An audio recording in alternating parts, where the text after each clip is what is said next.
Jour 5. Tout à l'heure, lorsque je revenais de la pointe ouest de l'île et que je marchais pour rentrer, mon regard fut happé par cette chose insolite. Une petite algue desséchée, d'environ 20 cm, s'était occupée à cette tâche depuis des heures.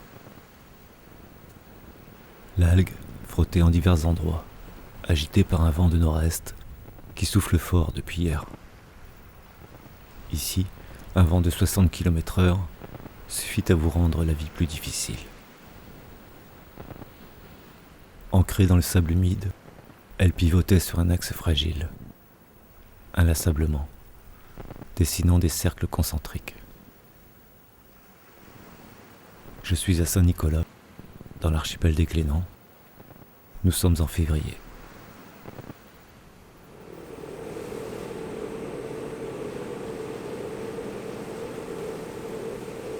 On m'a souvent demandé ce que j'allais faire, en plein hiver, sur cette île inhabitée. Mais je n'ai jamais su répondre franchement.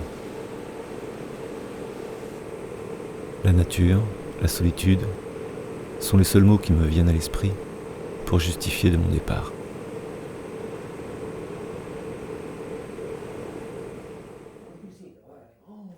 Je suis arrivé sur l'île en compagnie de 3 hommes. Au centre, Georges, dit Jojo, capitaine du port de Fouesnant, grâce à qui je suis ici. À gauche, son frère André, dit Dédé, ancien pêcheur tous deux. À droite, Jean-Yves, dit Pif, leur ami.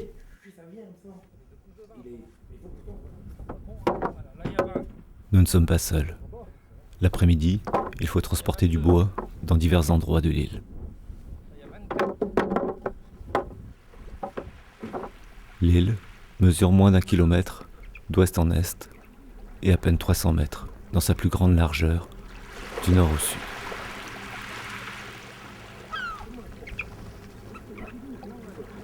Ce premier soir, Jean-Yves nous a préparé un pot-au-feu. Dédé parle des îles Kerguelen, au sud de l'océan Indien.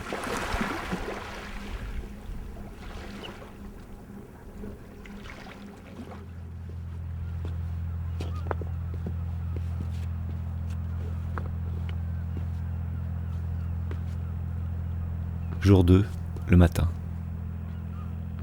De ce deuxième jour, j'ai peu à dire et peu à montrer. Je décide de rester jusqu'à la grande marée.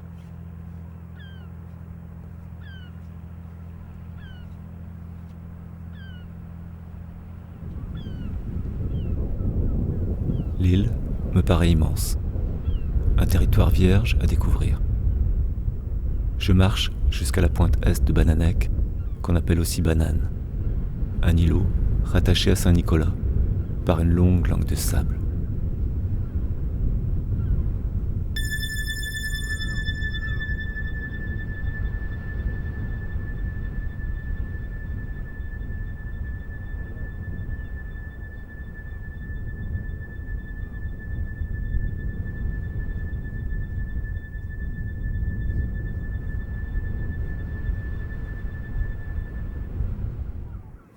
Jour 3. Ce matin, j'accompagne Dédé qui va nettoyer ses vieilles en bas de la cale. Joli jaune, hein? Jaune or un peu.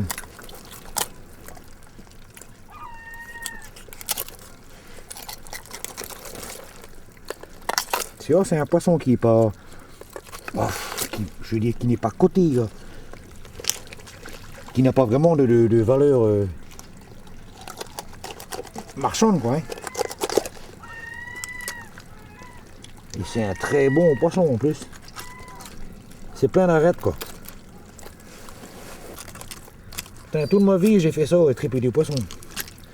Et maintenant que je suis en retraite, je continue.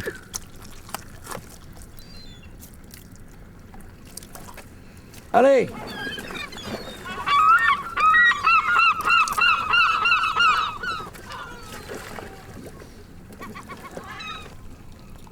Tiens, celle-ci remue encore. Ah la pauvre, tant pis pour toi, hein.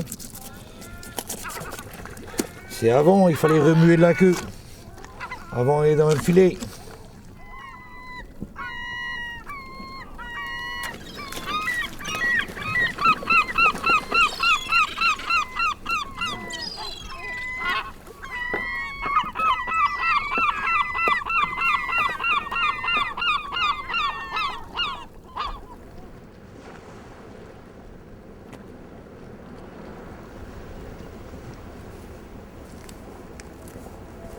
l'après-midi, Georges, Dédé et Pif regagnent le continent.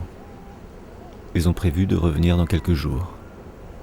Pour tout dire, j'avais hâte de me retrouver seul avec l'île.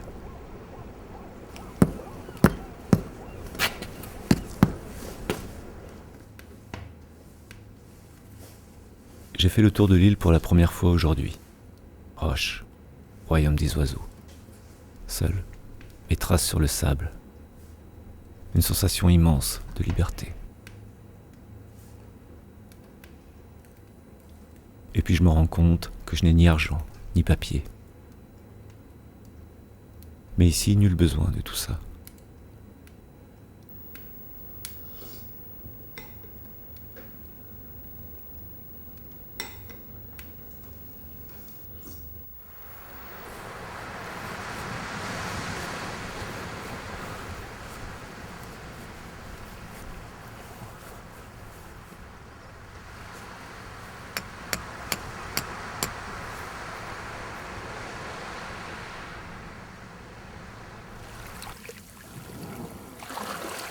Jour 4. Vent de nord-est, ciel nuageux.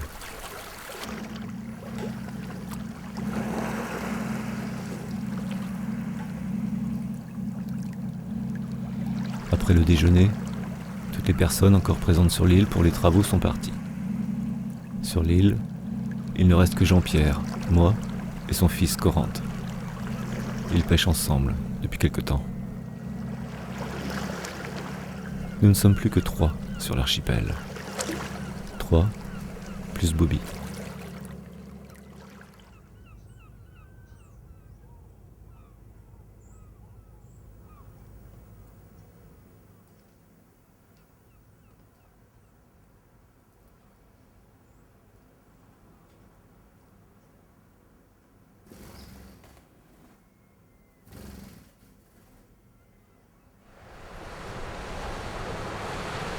En fin de journée, je me rends à la pointe est de l'île. La marée a presque recouvert la langue de sable entre Saint-Nicolas et Banane. Les courants d'ouest et d'est s'y rencontrent.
À quelques mètres de là, Jean-Pierre et Corante mangent ensemble.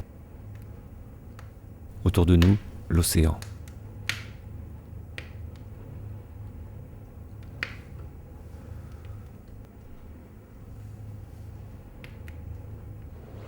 Jour 5.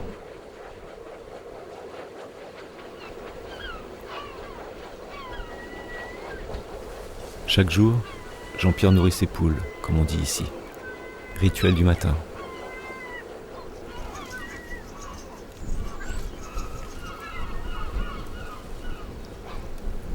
Peu après, Corante me propose de venir avec lui ramasser quelques coquillages. Même à pied, je ne vaux pas grand-chose à la pêche. Corante ne veut pas être filmé.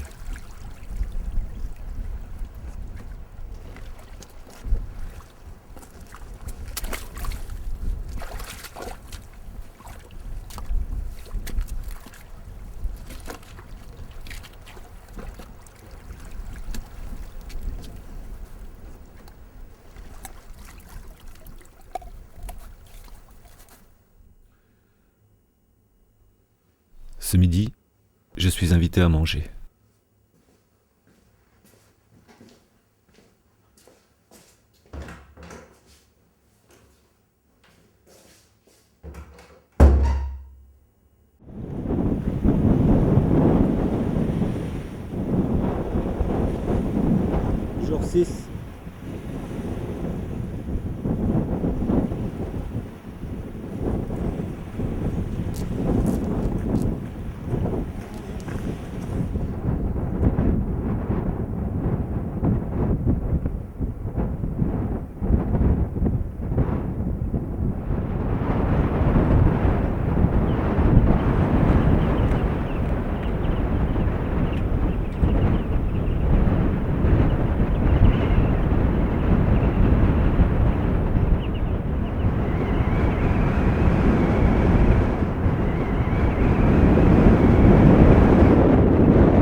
là-bas au loin, Concarneau. Je crois.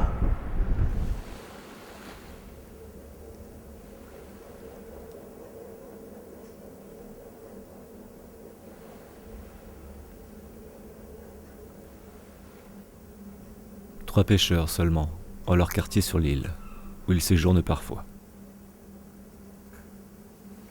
Jean-Pierre est le seul à y vivre toute l'année. Il pêche le crabe et le homard sur les roches. Été comme hiver, il demeure sur l'île, mi-homme, mi-poisson.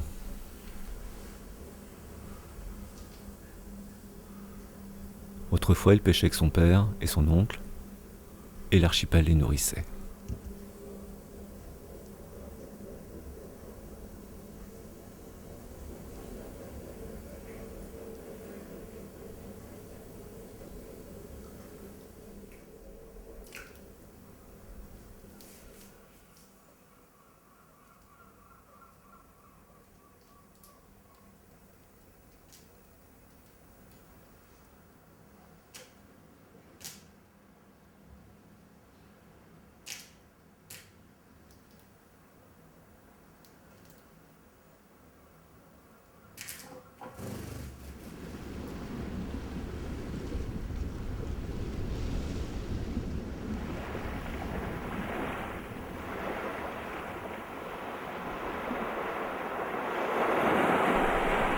Je suis seul à fouler ce sable vierge de toute trace humaine, à contempler tant de beauté.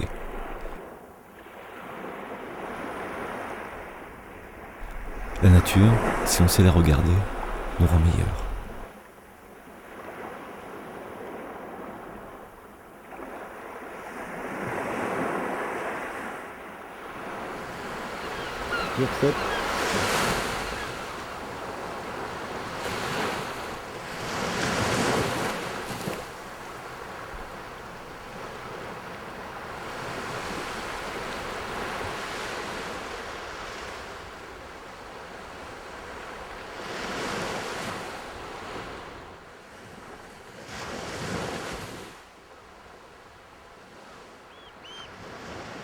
Je suis déjà venu sur l'île, il y a 2 ou 3 ans, en automne.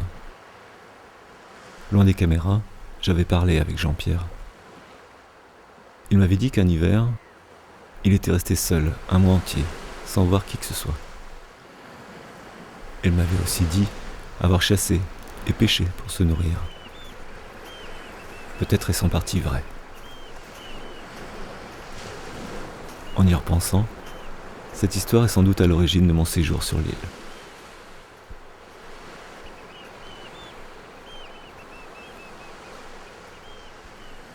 Je vais te manger avec les figures. Attends, c'est ça.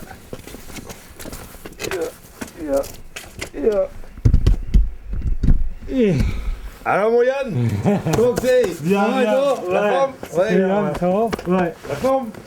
Bon, impeccable. Tu t'es adapté, c'est bon? Ouais. Bien. Ouais. Génial. Ouais, c'est... Bon, alors c'est impeccable. Tu vois, on t'a pas laissé tomber, on revient te voir vite. Oui. Ouais.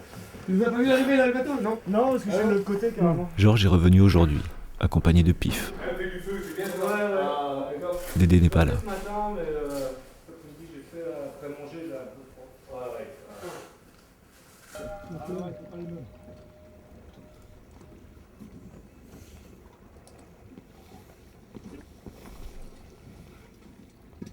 La dernière.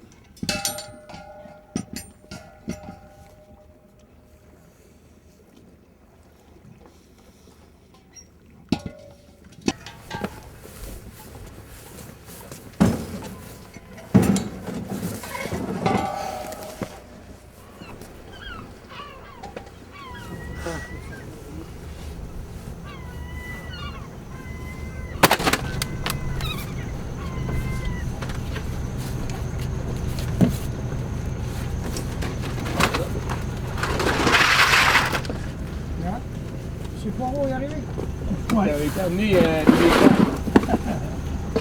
Directement là-bas. Ouais. Et puis vous deux aussi là. Enfin, vous trois, il faut rendre quoi. Il y a le Gremlins là, le Pollux c'est là. Comment ça fait? On met ça dans le remorque. Il arrive déjà. Ouais, encore on n'a pas de chapeau. Ah bon? Ah, je vais attacher la vache.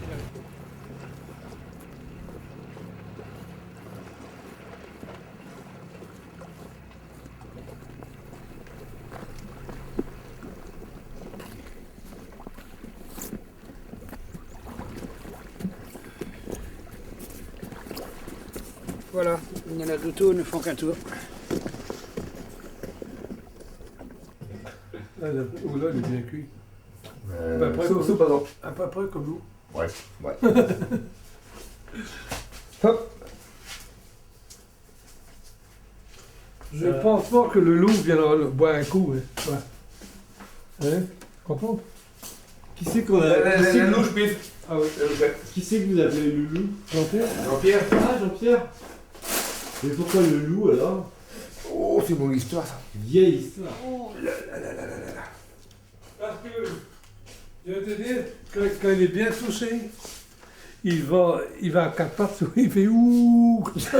Il mord les mollets. C'est Il mord les mollets ouais, il va à 4 pattes et il mord les mollets des gens, il fait Et ça fait le pas qu'il a pas fait. Ouais. Une fois on l'a vu à la boucane. Ici il a fait une fois, vraiment il s'est fait. Ah ouais, ouh, il fait ouh.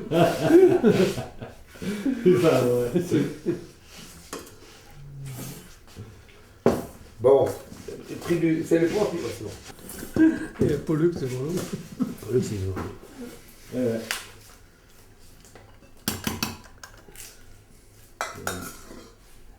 Ça sera mon surnom maintenant.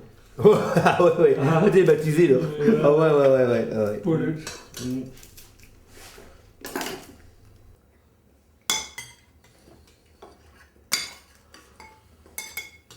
Après le repas, Alain Cormoran, dit aussi le magicien, dit aussi le gourou des tropiques, nous a fait quelques tours de cartes. Rouge ou noir? Sur 8.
Ce matin, après avoir nettoyé la cale des tonnes de goémons qui l'envahissent, Georges me propose d'aller jusqu'à Fort Cigogne.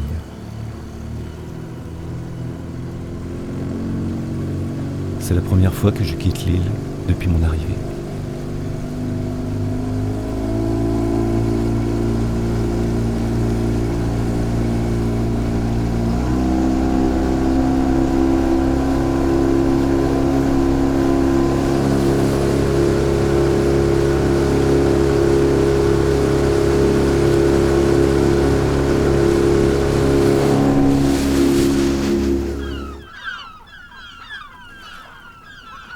Pas coucou en haut quand tu seras en haut. Je sais pas si tu me verras. Ah, je te verrai, tu le reparles.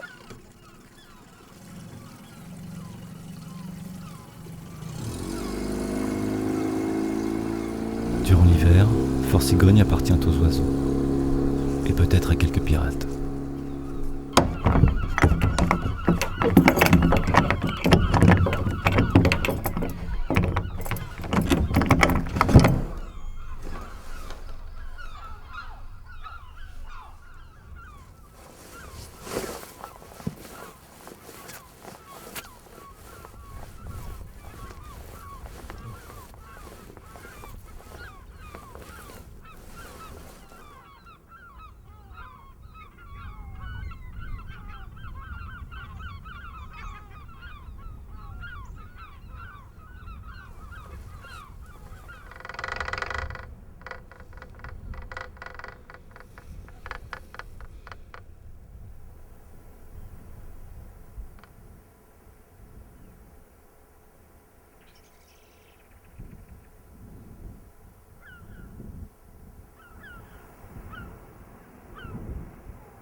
Attendez, c'est réparer sa fuite.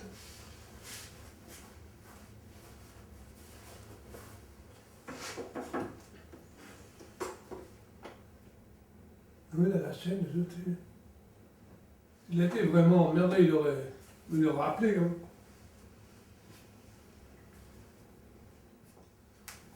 Surtout qu'il a mis mon téléphone là. Oui, le tien, il a le mien. Ouais.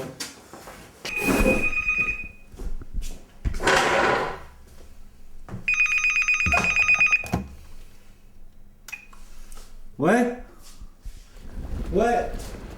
Cet après-midi-là, malgré le mauvais temps et une voie d'eau colmatée en partie, Georges avait prévu de retourner au continent chercher un nouveau chargement de bois. Ne le voyant pas partir, Pif était inquiet.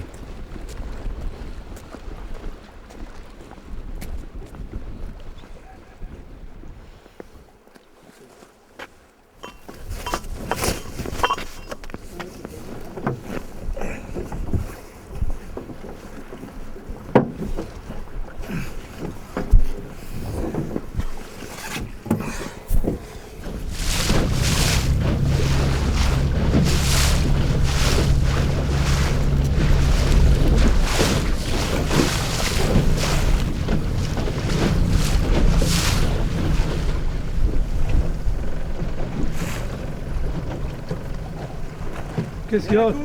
Qu'est-ce qu'il y a? Ah, ça pue, papagaï. Ouais. Attends, on fait comme ça. Ouais, Qu'est-ce que tu veux faire? ouais j'ai remis du silicone, mais il faut que ça sèche quoi. Ouais. Bon, on va peut-être pas rentrer avec du bois. Si le bateau plein d'eau, après. Oh non, non, non. Je te verse le lait? Non, non, c'est bon. Non? On va prendre la bouteille de lambic dans le placard là-bas. Tu mets une goutte dedans? Ouais.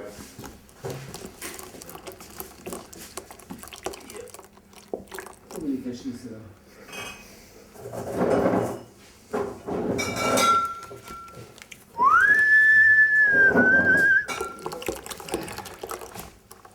Tac. Merde. Vas-y, mets une recette. Uniquement pour la cuisine, s'entend? Oui, oui, oui, oui, oui. Le lambic ici, c'est que pour la cuisine. Toc, Encore un peu. toc.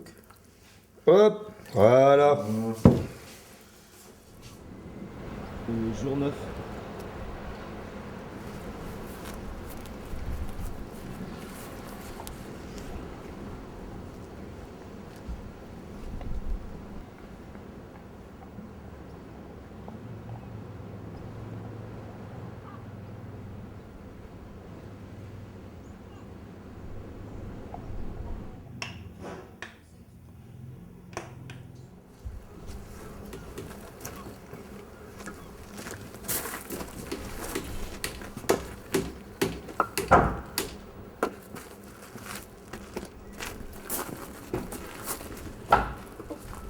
Jour 9.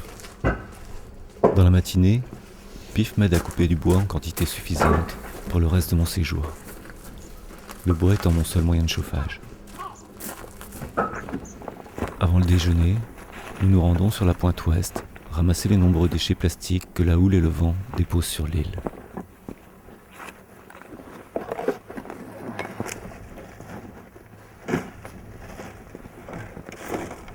Ça déborde. Mais la vraie pollution, la plus nuisible, est celle qu'on ne voit pas.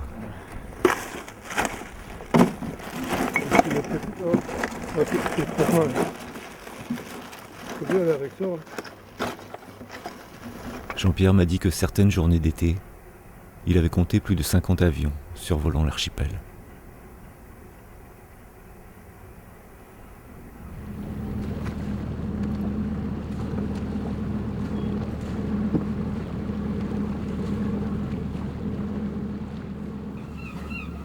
Dans l'après-midi, Georges et Pif s'en vont. Avant de quitter l'île, Georges dit à Jean-Pierre en parlant de moi qu'il lui confie le personnage. Je sens un peu d'inquiétude dans sa voix. Je sens aussi qu'il compte sur Jean-Pierre pour veiller à ma sécurité. On peut glisser sur une roche et y rester. Le saut, comme ça, Yann le ramènera.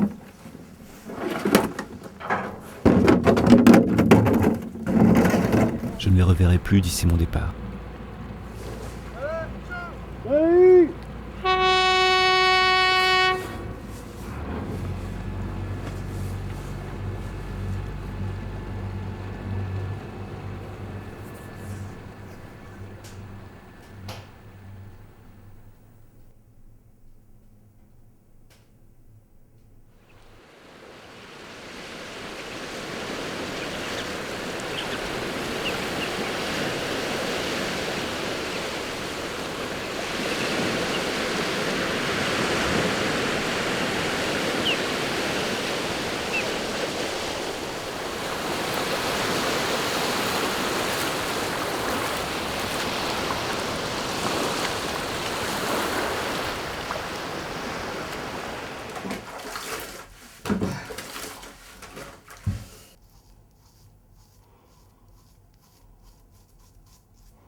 Ce jour-là, Jean-Pierre m'a confié un travail dans mes cordes. Un peu de dessin et de peinture. De quoi me rendre utile, même ici. Se sentir utile, c'est important. Dans la soirée, le temps s'est gâté.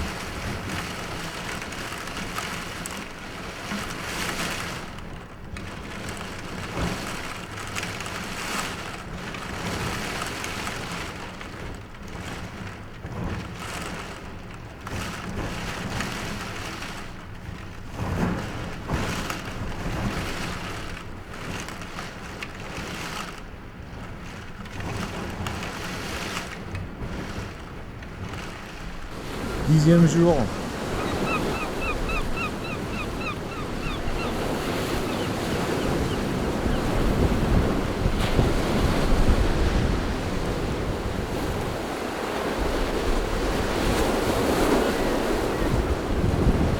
Ce matin, Jean-Pierre est revenu de sa promenade avec un paquet de cordages échoués. Ils lui servent à réparer ses casiers.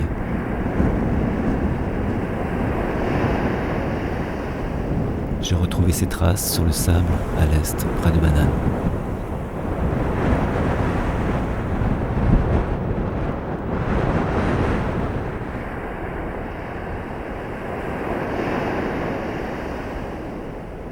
Jean-Pierre m'a dit qu'entre le 15 décembre et le 15 janvier, il fait plus attention quand il va en mer. C'est dans cette période qu'il a perdu le plus d'amis. Ça fait 37 ans qu'il pêche dans l'archipel des Glénans.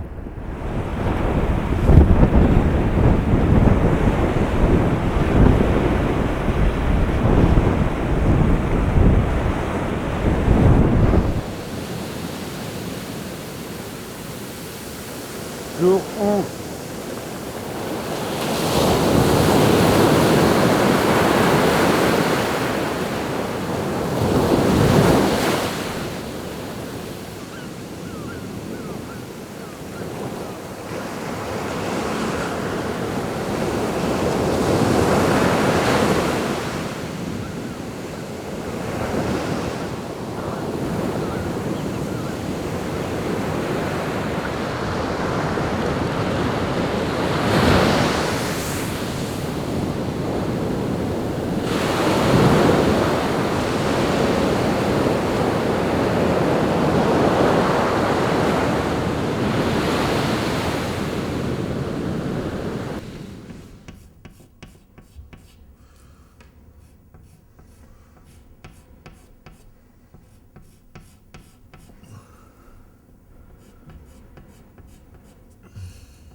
Jour 11. Georges m'a appelé. Une tempête se prépare.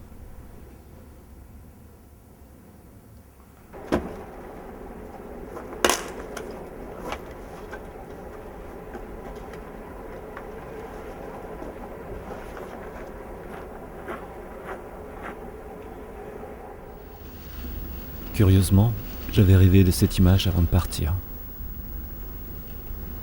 Celle de la pluie sur les carreaux, la nuit, la tempête. Une porte et quelques murs me mettent à l'abri de ces fureurs. Mais autour de moi, je sens la présence de l'île, tout entière, plongée dans l'obscurité, humide et tailladée par les vents.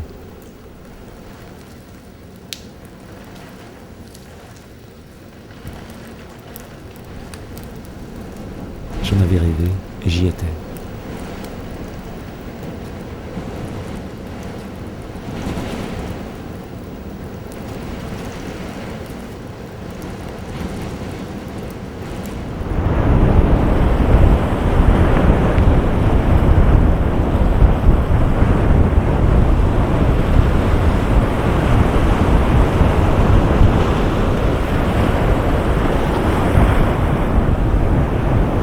Jour 12.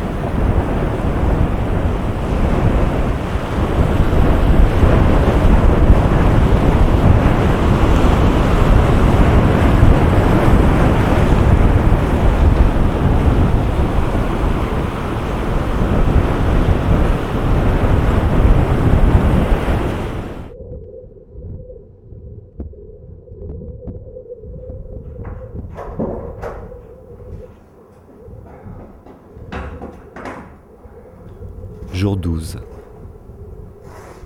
Vent d'ouest, 110 km/h.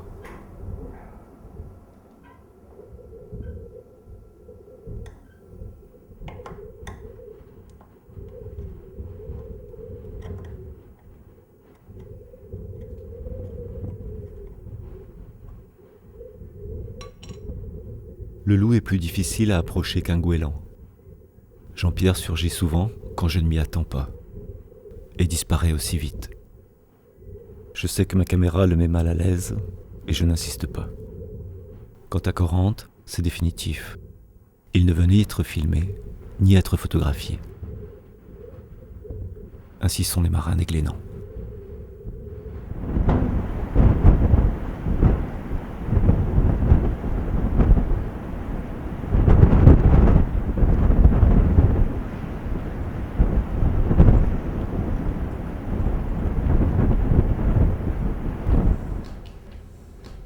Treizième jour.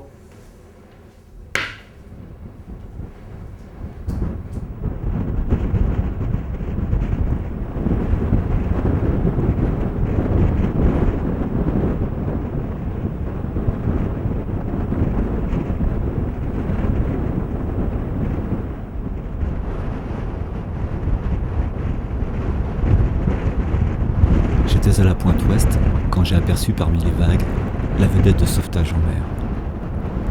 Jean-Pierre m'apprendra que chaque dimanche, quel que soit le temps, il passe. Il y a plein de noms de rochers de vieux marins. Le 13e jour, Jean-Pierre a accepté que je le filme pour me parler des rochers qui sont à l'ouest. La plupart ont des noms bretons. Les noms de ceux qui les ont découverts ou qui ont habité l'île par le passé, ou encore ceux qui ont perdu leur bateau en séchant dessus. Le rocher s'appelle Caille Terrestre, comme c'était notre temple. C'est marrant ça que chacun ait son Mais petit c'est son spécial. nom de rocher. Mais c'est spécial avec nos vieux, comme on a appris avec nos vieux, et ils parlaient de breton. C'est eux qui ont baptisé les cailloux. Hein. C'est pas le service géographique de la marine. Après, bon, mais les gros îlots, ça a toujours été. Les gros îlots principaux, quoi. Je trouve ça sur une vieille carte. Mais vraiment, tous les petits rochers qui découvrent à peine le mar de basse, ceux-là, c'est les noms bretons faits par les marins. Et spécialement par les caséeurs. Il n'y a que les caséeurs qui travaillent sur la roche. Et même un rocher, et puis, non rigolo, hein, il y a Bam Cormous. C'est quoi ça veut dire? Hein? Un rocher, t'as une de femme. Je vais essayer de regarder le téléphone, tu vas louper. Hein? Bon, tu bois un peu de blanc, ouais. Oh ouais, je veux bien faire après tout C'est dimanche aujourd'hui. mon périple. Je regarde les foot, fais les frites. Des frites alors? Ouais. Pour les frites.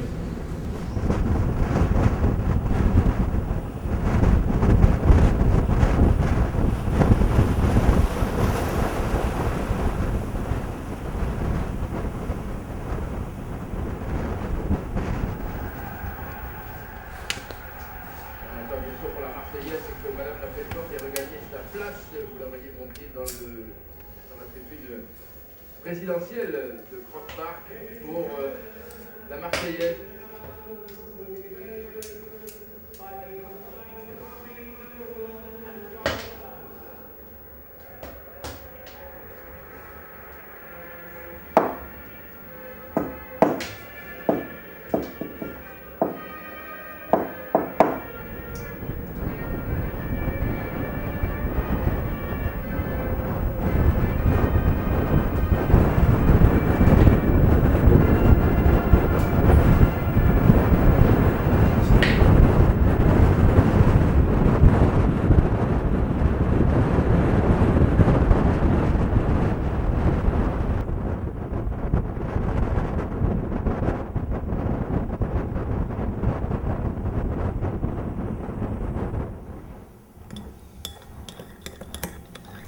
Jour 14.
Jour 14.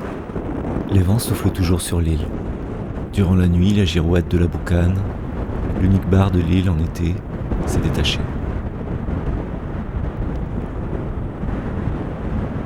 Après l'ouest, je retourne à l'est, voir la rencontre des courants sur la langue de sable qui relie Saint-Nicolas à Banane.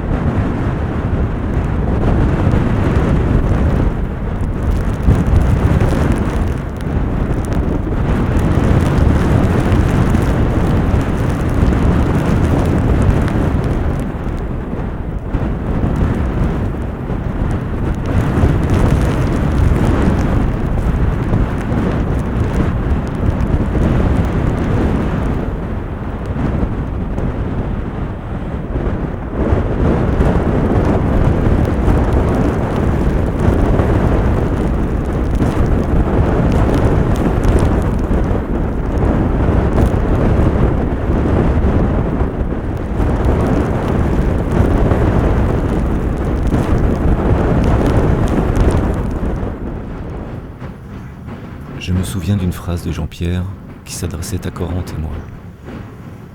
Vous avez de la chance, vous, les jeunes. Vous dormez bien.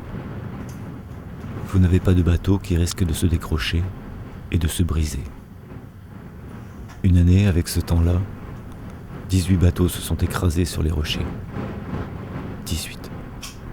La vache. L'île ne connaît pas de repos. Jour et nuit, la mer transforme ses côtes sableuses. Elle dépose et emporte. Les vents s'allient au courant et créent de nouvelles formes, masquent ou découvrent les roches. Demain, j'en suis certain, un spectacle nouveau m'attend. Comme chaque jour. Chaque jour est un jour différent sur l'île.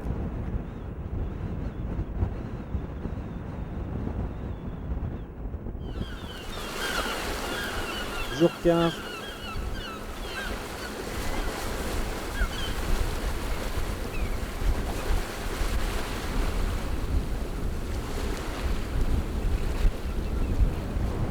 Aujourd'hui garde les traces de la tempête d'hier, un peu de vent et d'écume qui accrochent les roches autour de l'archipel.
Jour 16. Quand c'est moi qui apporte la poubelle aux oiseaux, le matin, ils ne crient pas. Quand Jean-Pierre le fait, il crie. C'est le seau blanc, m'a-t-il dit. le sou.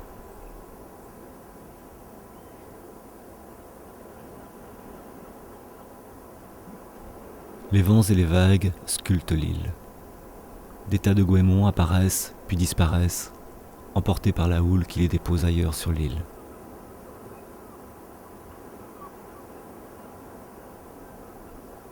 Ce sont les premiers signes de la grande marée qui approche.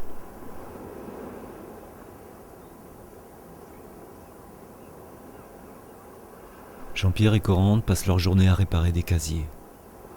Moi, je fais des prises sur l'île.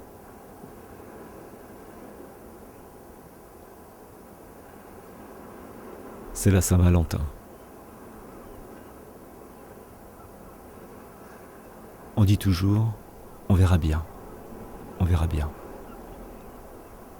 C'est ça qui est vrai. On verra bien.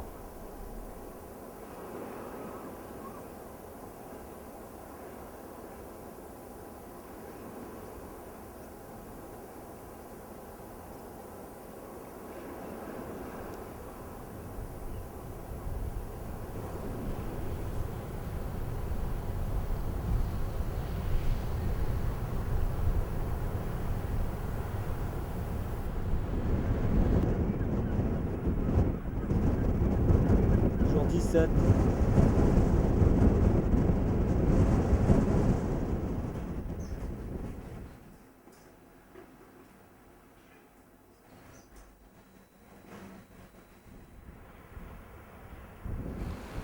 Jean-Pierre a un enterrement, demain, à 16h, à terre. Il me dit que comme ça, s'il part, je pourrais faire mon Crusoe. La prison, comme on l'appelle ici. Mais il ne partira jamais. Prisonnier volontaire sur l'île, en harmonie avec elle, loin des villes. Peut-être plus libre ici qu'ailleurs. C'est le paradoxe que j'éprouve aussi.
Jour 18.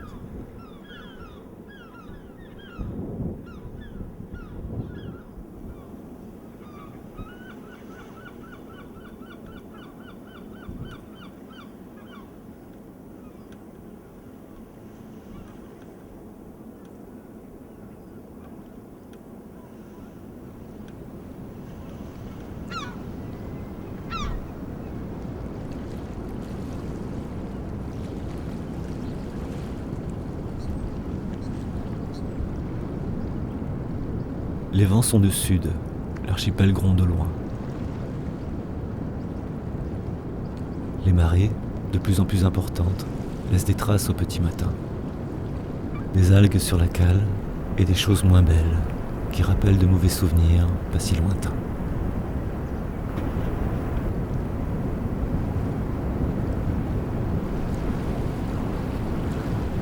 Le 15e jour, une dune s'est formée à l'est sur la langue de sable qui relie Saint-Nicolas à Banane.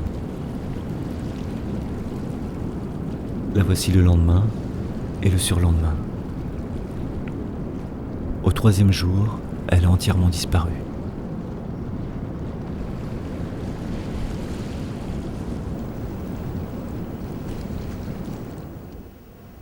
Dans la journée, les vents ont tourné à l'est. Demain commence la grande marée. Nous avons 2 visiteurs aujourd'hui. C'est curieux de voir de nouvelles têtes. On s'habitue à rester seul, on a ses habitudes. Le soir, Corinthe emprunte leur vedette pour aller jusqu'au continent. Les bateaux rapides emportent la jeunesse, même si les pères sont inquiets.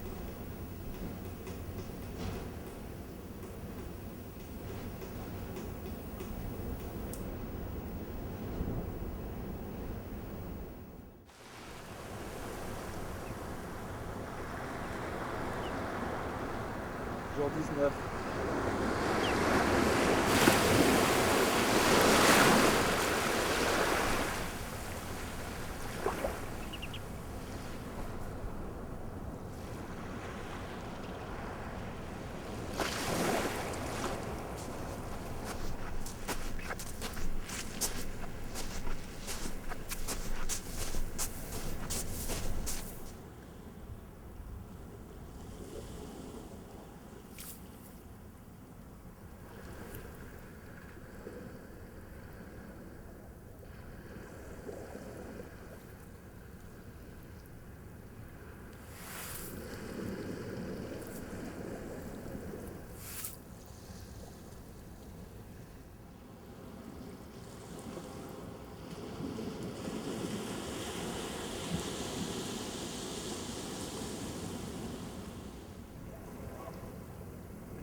Aujourd'hui, Jean-Pierre m'a dit, c'est le dernier jour, profite. Après, ce ne sera plus pareil. La mer gronde à l'approche de la grande marée. Je change mes habitudes et fais ma sieste sur la plage nord de l'île, un de ces endroits magiques où les courants d'est et d'ouest se rencontrent derrière ce gros rocher. Je profite.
vas bien? Ouais.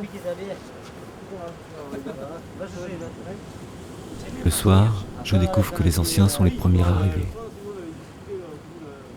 L'île se recouvre de nouveaux visages. Drôle d'impression, après ces 10 jours passés en compagnie de Jean-Pierre et de Corrente, seuls sur l'île.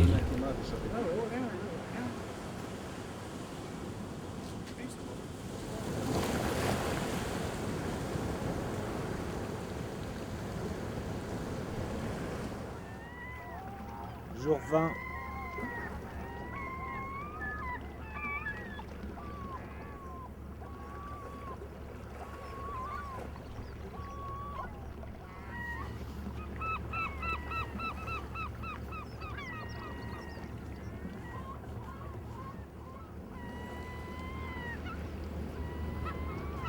Ce matin, il règne une certaine fébrilité sur l'île. Partout de nouveaux bateaux. Les oiseaux eux-mêmes semblent dire « Dépêchez-vous, c'est le festin de la grande marée ».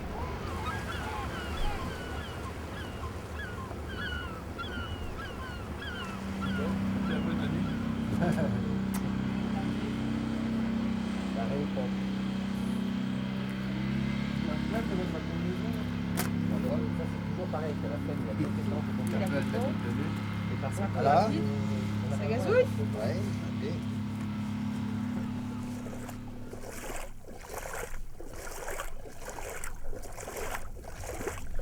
C'est à marée basse que tout se joue. L'île se découvre. On marche sur l'eau. Le trésor se dévoile pendant quelques heures.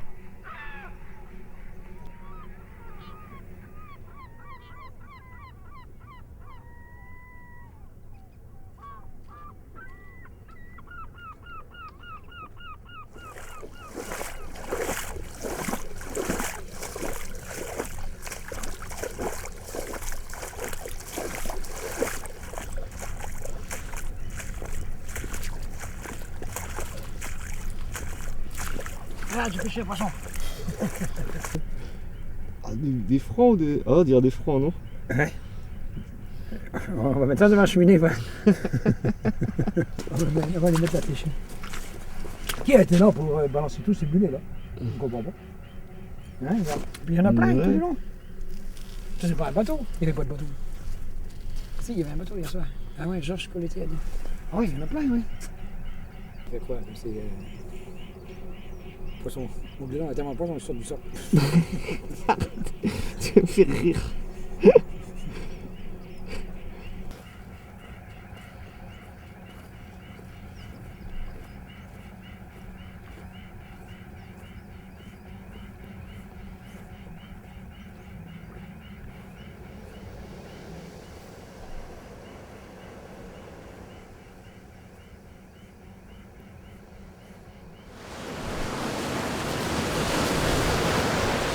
Jour 21.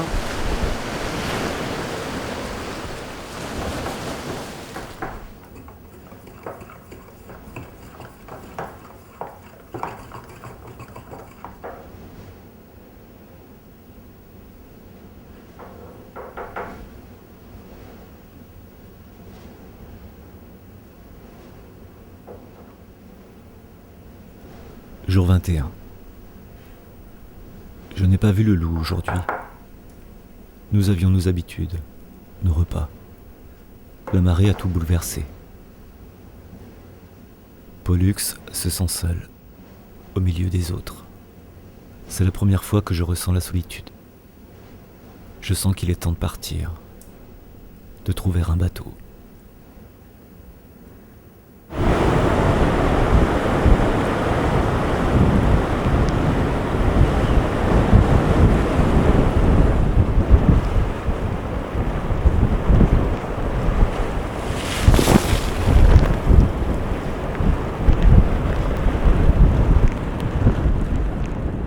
Le soir, je me rends à la pointe ouest, le troisième lieu de l'île où les courants se confrontent, ceux du nord et ceux du sud.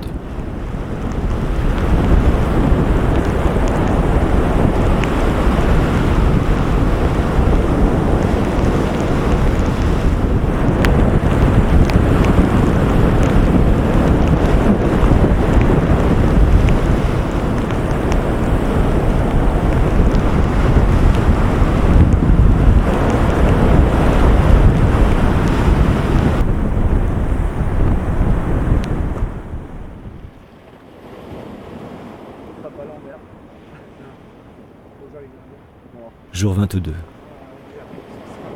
Ce matin, nous sommes les premiers dehors, Jean-Pierre et moi, devant la cale. C'est la dernière fois que nous parlons ensemble. Je ne le reverrai que brièvement au moment du départ.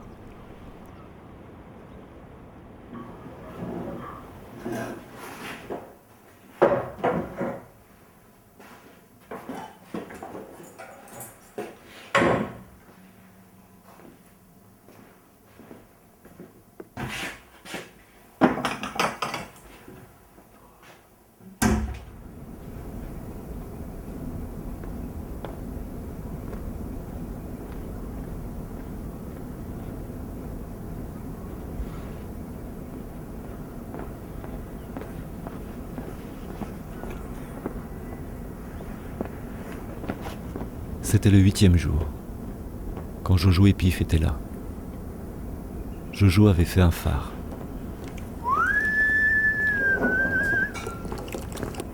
Jean-Pierre Leloup était venu nous voir. Il cherchait un crayon et une gomme pour faire la plaque de son bateau. J'ai répondu que je pouvais la faire. Il m'a regardé, puis il a dit « Toi, Pollux, tu ne partiras pas d'ici avant de l'avoir fini. »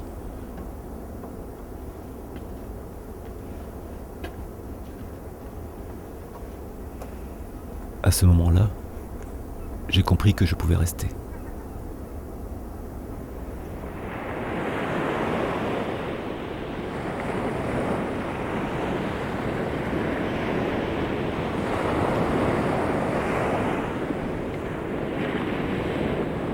Mais avant de partir, l'île allait m'offrir une dernière rencontre.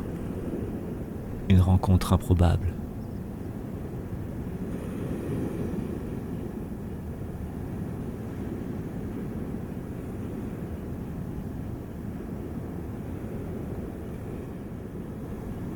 Il y avait toute l'île dans les yeux de cet oiseau, sa dureté et sa beauté. L'île me disait-elle quelque chose ?